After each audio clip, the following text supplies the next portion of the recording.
Hello everybody and welcome back to Cast Album Chat with Tyler. I'm so sorry it's taken me so long to get another video out. I was visiting family and just so happens when I was there for a few days their internet connection was down. So I couldn't really do much of anything, couldn't do a lot of research. So I'm back at it. Hopefully I'll get a few things out a little later on this week or next week. But first of all, thank you for your patience with that. Second of all, topic of the video today, as you might have seen from the title, I am calling this Musical Moments of Euphoria. And I hope to do some more videos like this in the future. It's really just an example of a few seconds of a recording that's kind of like lightning in a bottle. Either whether it was in the studio or live performance, really everything just came together, and it's just a few seconds of absolute brilliance in my not so humble opinion. So let's get started on these wonderful first edition musical moments of Euphoria.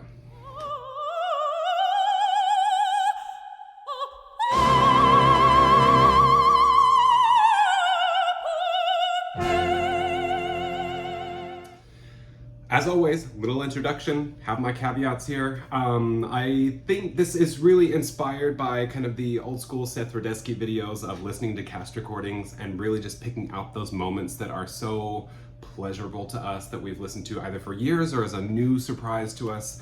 And I know that some of these moments will coincide with other collectors and their opinions. Sometimes I will be completely off and I'm the only one that likes this moment.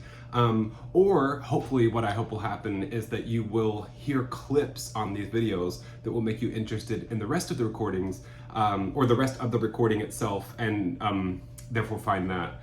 I don't know how often I'm going to do these videos. I think that I have thousands of musical moments of Euphoria, so I don't really know exactly how often, you know, if it's going to be weekly, monthly, yearly, or one at the end of every episode. I just don't know yet, but I did want to get started on these. Another little caveat I have is that there are a lot of recordings out there that are so readily available, and that's kind of double-edged in this case.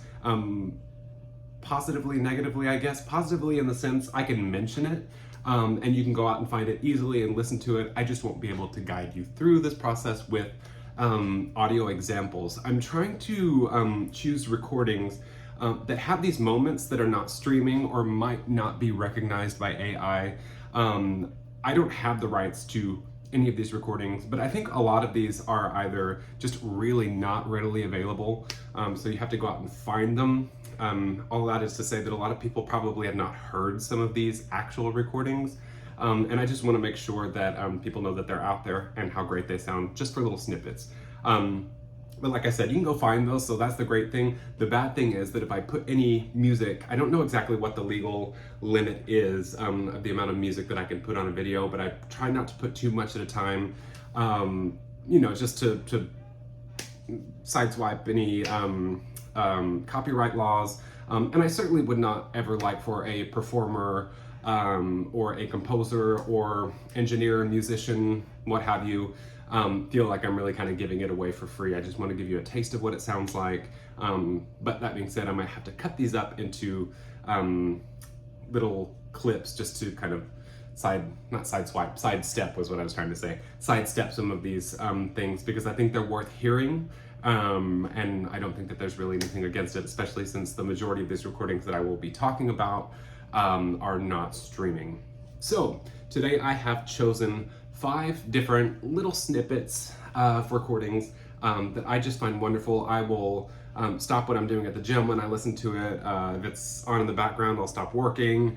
If I'm driving, if I can, I'll stop on the side of the road. I just need to listen to it in its musical wonderfulness. So let's get started with the list. A little something else. I am now recording in 1080p instead of 4K. I don't think anybody really needed to see me in 4K. So first of all, you're welcome for that. But if anybody notices a change in quality, that would be why. If it's an issue, please let me know down in the comments. But otherwise, I think we'll be doing okay in high def instead of 4K.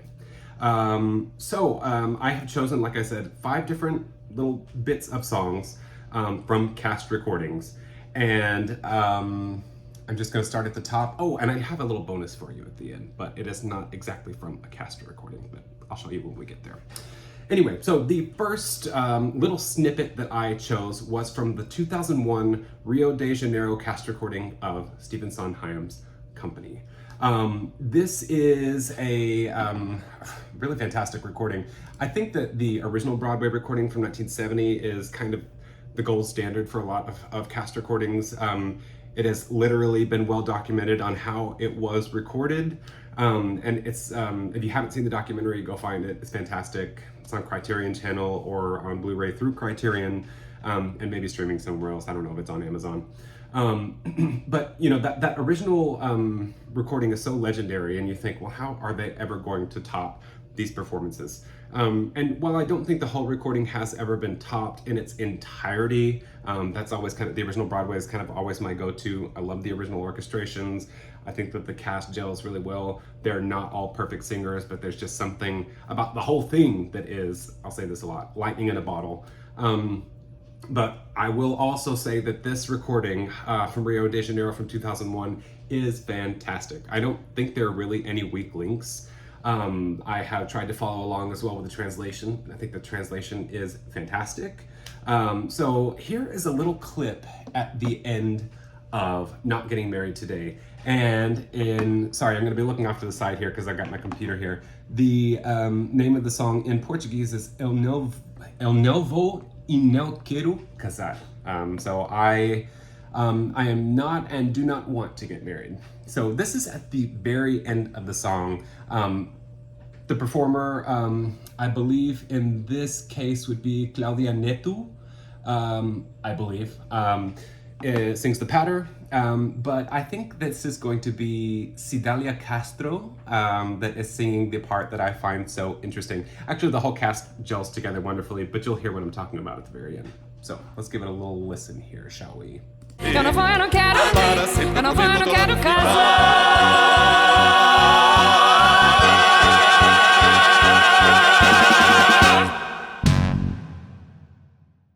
So yeah, that song does not generally end on that high note.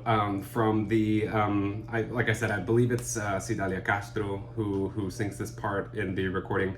The song does not generally end with the wedding singer popping that high note, but I think it's so impressive and it's so wonderful. Something else I probably should have said in the caveats. I think a lot of these moments that I will have in these videos will be from singers that have vocal pyrotechnics. I'm not always a fan of that necessarily.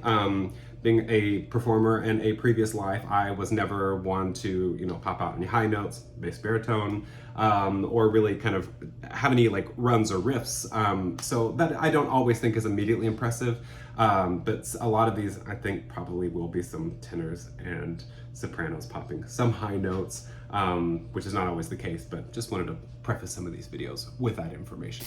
The next moment of musical euphoria on this list comes from a musical that is not performed very often and may only have ever had, oh, my grammar today is terrible, might only have ever had one production. And that would be from Vienna. It's a musical called Fordiana, from Eric Wolfson, kind of an offshoot of the Alan Parsons project. There was a little rift between them at the time of the creation of this, which was to be an Alan Parsons project album that ended not being one. All that is to say, in 1989, they made a concept recording with a very interesting mix of pop singers, musical theater singers, and musical theater singers that later on went to do, no, I'm sorry, pop singers that later on went to do musical theater. So quite a mix of different performers. After the concept album, it opened in Vienna in 1990. But this moment I'm talking about happens on the original concept album from 1989 in a song called Don't Let the Moment Pass. So in this number, I don't know how it fits into the narrative of the piece. I have listened to the Viennese recording a few times, but this little bit of orchestration here is not the same. I don't know if it's the orchestration is slightly different or if the conductor or music director really knew what they were doing. It's just kind of a switch in the direction of where the strings go together. and it is one of the most sweepingly beautiful things ever. And I do really have to stop what I'm doing to listen to this because it's one of those things that really envelops you. The song, like I said, Don't Let the Moment Pass, is sung by Marty Webb, who I've spoken about quite a few times on this channel with Tell Me on a Sunday and Song and Dance. She does not, I think that she has a very strong voice, and I think that she did have a high belt for her time, but it's not necessarily a voice that I would call beautiful. It's very rough, it's very distinctive. I think that she sounds wonderful on the song. It fits right within her range. But it almost, like I said, I don't know how this fits into the show, but the lyrics almost give me kind of late 90s, early 2000s Sarah Brightman. Not vocally necessarily, I don't know what Sarah Brightman would sound like singing this song, but you know, a lot of galactic, nebulous sort of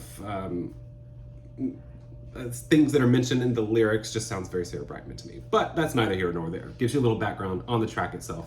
So here's the little snippet that I'm talking about where the strings really just kind of mix into each other and fold, and beautiful. Take a listen.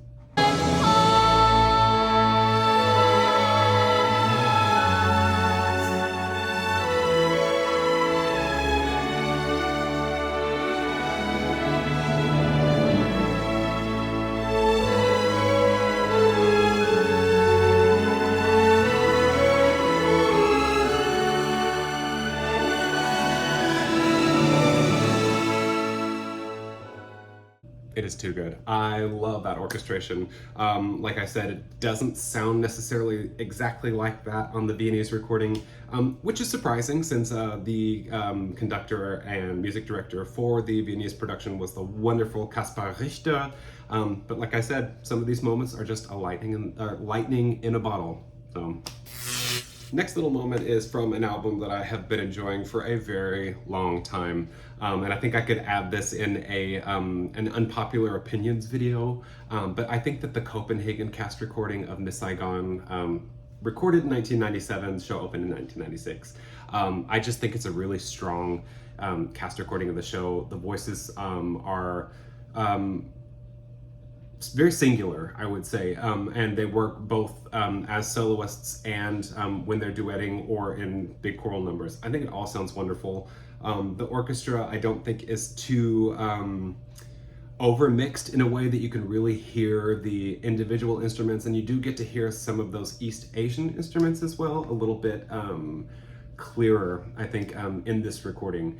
But this little moment is from the song, what is it called in English? Sun and Moon, I guess, Sol og Måne, in Danish. And it is sung by the late, great Pernille Petersen, who we just lost last year. I could do a whole video on her. She's has one of the strongest belts that came out of Denmark. Of course, she was in the original cast of Atlantis.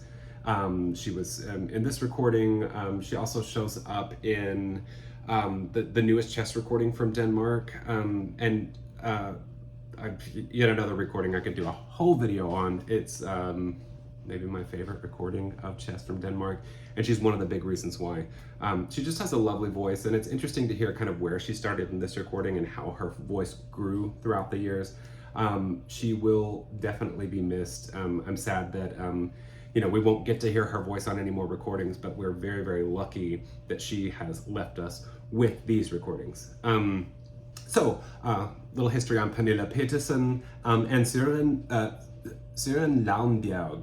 I'm just going to go out on a limb and say that my Danish pronunciation is not that great, so sorry, Danish people. I tried my best. But this is one of those moments that I don't think has really been replicated in any subsequent recording, and I had not heard in any recording before. It's just kind of towards the end of this song in Sun and Moon, where both of these actors, they are really in tune with each other, and they match their pitch and their vibrato just absolutely perfect. And you know, for the time in the show, which you know, kind of jumps around in time, this is really the first moment where they feel unified, and it is such a spectacular aural oral representation of that unification of the two. So let's take a listen to Pernille Petersen and Søren Landbjerg sing a bit of Sun and Moon. Hør fuglene hørte stjerneklart. Jeg tror jeg dør. Kommer du snart op på himlen til mig.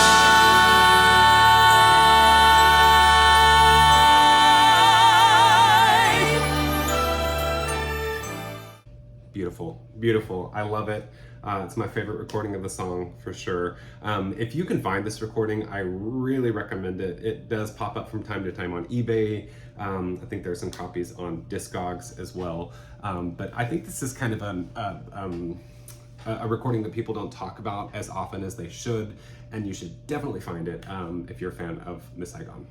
And you know, there are some recordings that I just can't stop talking about. This is one of them. I know it's shown up at least 3 times on this channel, but it is the 2010 Akureyri Icelandic recording of the Rocky Horror Show. It has a bajillion different moments of musical euphoria for me, but this is one that is just icing on the cake.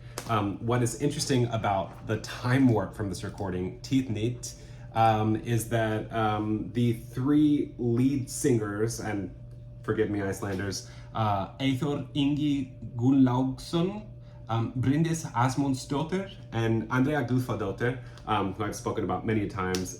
She was on this recording. She plays the plant from the Akureyri recording of Little Shop of Horrors. She sings the role of Avida from the Reykjavik recording in 1997. What is interesting about these 3 singers, they all have very similar voices. And even Eyþór Ingi Gunnlaugsson, sorry about the pronunciation again, is basically the same. So sometimes it's hard to differentiate who's singing exactly, but they all just kind of braid within each other in this version of the song. The translation, I don't know exactly what it means in Icelandic, but it's Teeth Neat. Maybe something night, time, night, I don't know. But let's take a listen to these 3 working their magic, topped off with Eyþór Ingi singing a beautiful rock tenor note.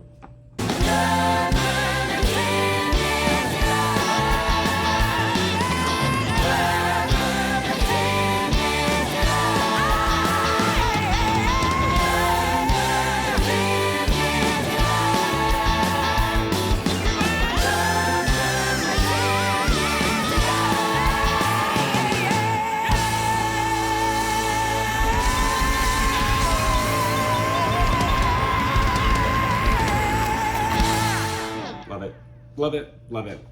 So yeah, I listen to that a lot in the gym, and I think now you can hear exactly why. This next one is kind of silly, simply because I think there are a lot of recordings that have a very similar beautiful moment of this song. It is from Sound of Music, and it's the very opening, the choral opening for the nuns, the Dixit Dominus, Alleluia. But one of my favorite parts is that last soprano note there. There are some recordings that kind of have rewritten the end of this to come to a very victorious ending. There are some sopranos that just say, I'm gonna go for it and give it their all. There are others that flow. There are others that are just perfectly in tune. There are others that are not so perfectly in tune. And so don't ask me why this specific one stood out. Like I said, there are a few examples of the very end of this number being recorded well. I think the original Broadway recording from 1959 is absolutely beautiful, but I think that number 1, I probably couldn't add that here, and number 2, I think this next one is just as beautiful, if not more beautiful, and it is from the 2002 Dutch tour of Sound of Music. I say tour question mark. I can't find a lot of information on this production, but it was through Stage Entertainment, and most of the time what happens, especially with these classic musicals, is they will be tours as opposed to just a stationary production. So I think it was a tour. But this is the 2002 Dutch tour, and if anyone knows who sang the soprano part on this, please put it down in the comments because I would like to congratulate her on how beautiful this is.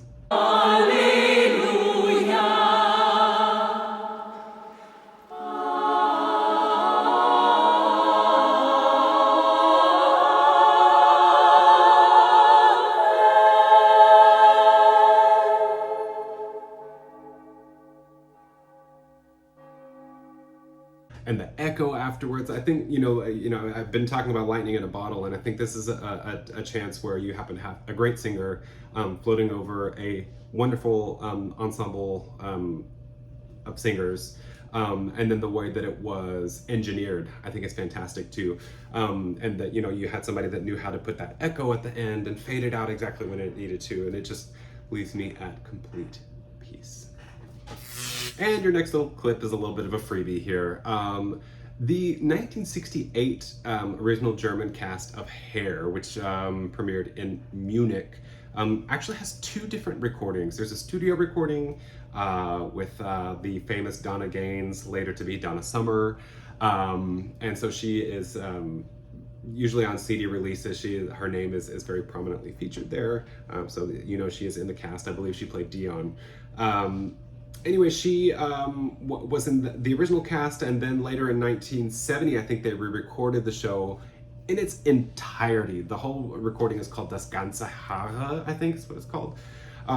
They just kind of put the microphone out there and let them do the show, and it's live with a true audience. So it's really, really cool time capsule to listen to what Hair sounded like exactly in the theater, warts and all. Unfortunately, I don't know who the singer is that I'm about to play for you. This is from a television performance of Hair, and I believe it was somewhere around 1968, 1969. Donna Summer was still in the show, and you can actually see the clip itself, that she is singing with, I presume, Sheila. And I think that the Sheila here, who I unfortunately don't have a name to credit, is not the Sheila from the original Munich cast or the complete Munich cast recording from 1970. So once again, if anybody has any information on who this singer is, you'll actually get to see her this time.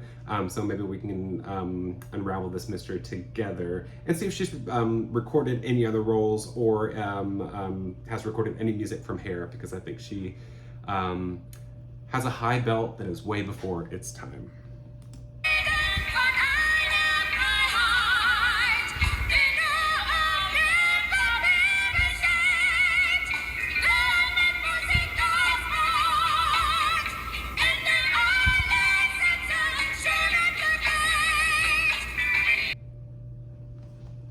I don't remember giving permission to have my wig blown off like that, this is fantastic to me just because high belting at this time wasn't really a thing. On the original Broadway cast recording of Hair from 1968, Melba Moore sings this part, and she sounds great. She actually has Melba Moore has a better high belt than most anybody else who has ever sung this little section in the show. She does have a little crack there, Melba Moore, on the Broadway album, but it almost makes me like it a little bit more. It's very emotional, and she obviously is living in the moment, so I'm very happy to have that. That being said, this belt, I don't even know that I would say that it's perfect. It is just very raw. I don't know if she sang it this way every night. I sure hope she did, but I hope that she could still sing to this very day, because that is skrelting at its finest. So those are my 5 picks plus one little extra we got here at the end. If you enjoyed this, please let me know if there's anything that I can change about this format. I'm gonna try to put maybe some pictures of productions or the album cover, so you don't have to stare at my mug while I'm listening to exactly what you're listening to, just make it a little bit more visually appealing. But if there's anything else that you could think of as far as changing this, if you have any information about copyright law and exactly what I can add, I would love to amplify these videos into just about any recording that I could possibly find, to get the information out there, get people listening to cast recordings, because the only way we're going to get more cast recordings is if we are all listening to them, streaming them, buying them. So please get out there, check out your local stores, check out Amazon, check out Sound of Music, and listen to some cast recordings. So thank you so much again for listening to me yammer on. I hope this was a little bit more interesting with some of these vocal and instrumental examples of these shows. Please leave a comment down below, like the video, and most importantly, subscribe. So thank you again, and until next time, bye.